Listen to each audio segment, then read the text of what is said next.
assalamu alaikum. Alaikum salam wa rahmatullah. Ari me wayri yonde. Kono wondi fendo menen Gambia ga men ngano hiro ko jama kono weli ko lasi men hebiga. Kon nu fewndiga. No Gambia ga fewni ga welo parce que perda ngara mo baro mi hendi la mugum. Meda welti quoi ko ngasi be fendo meda wadde magnere la jogi faso magni weldi mi holda yonde jonna tron. Wara nelan.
Mimi ronki ko ada mi wawno.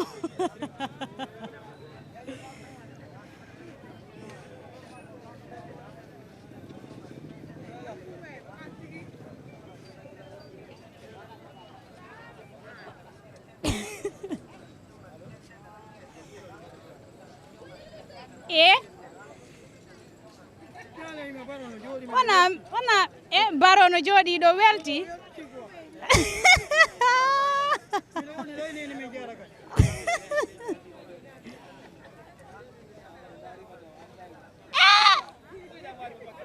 Hani mi yali si gawaye yo cafe do. Café manière. Ka.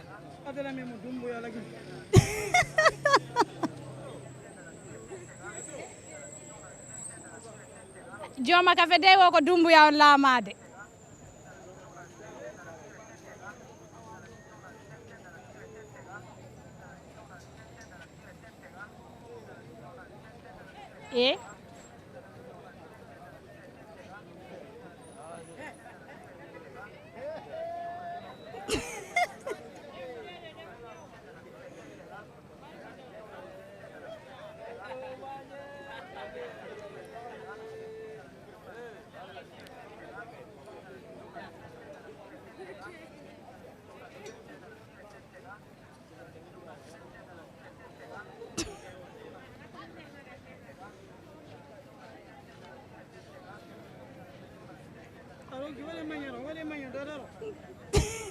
Min ko haɗo mi wawno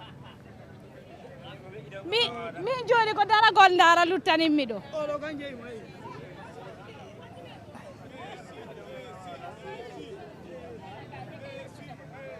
na mere ɓe non ɗo Lionel Messi ka Messi café Messi ballon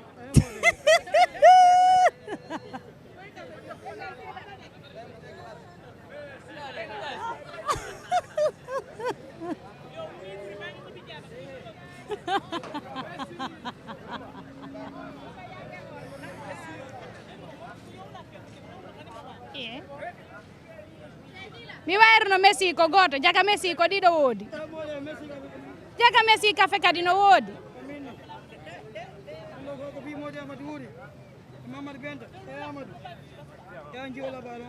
ka min jiyo labaɗo on kadi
hala ko gonga sellu ka ken ko Messi kafe ni andi ko Messi ballon be wowno yiide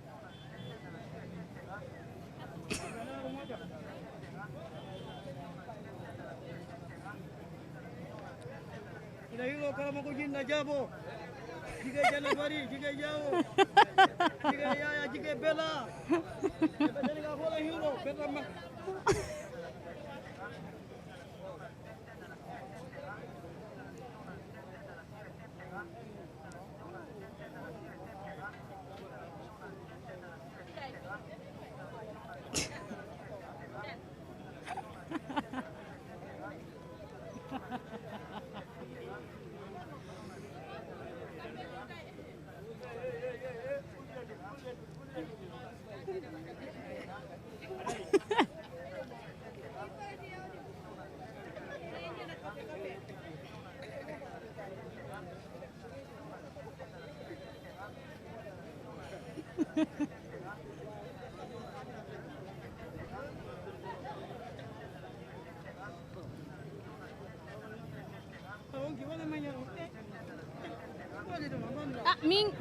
min ko haɗo mi anduno nani min ɗo ko haɗo mi wawno ko mi yiɗo min ko Messi ballon mi wo yiwde te ka Messi kafe kadi no woodi ko ɗum mi yiɗo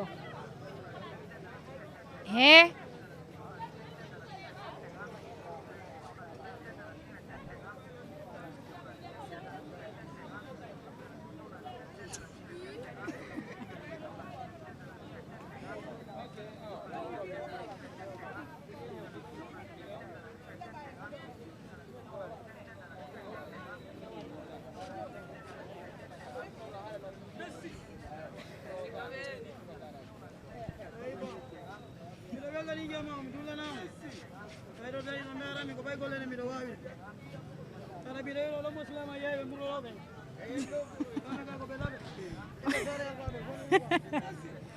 mo Souleymana yeeyoɓe mburu ɓen salminama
no mi ngalɗigo mi tawi joni yomi daro mi dara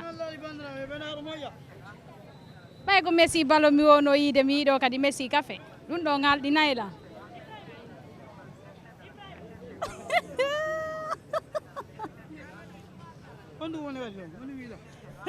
no mi convainquike jaka Messi na argentin jontu Messi Guinée kadi jaka no woodi ndoko ko fimo seni mo ɗon wala modi wullo la weltanela la weltanimo alay ko sari mon ko tooli par ce que neɗɗo ko welti o inta haɓɓelanga mi weltike haɗum ɗo fof ko fimoɗo Allah newno heɓɗum e jan Dakar émission mon Allah yaara yeeso hala ba Sénégal fof lan hiwro nde weltani o moƴƴina wiro wa Gambia wa Guinée fof mbiɗa e jam allahumma amin onon kadi yo Allah ɓeydan on kisal ngal ka leydi ga allahumma amin on jarama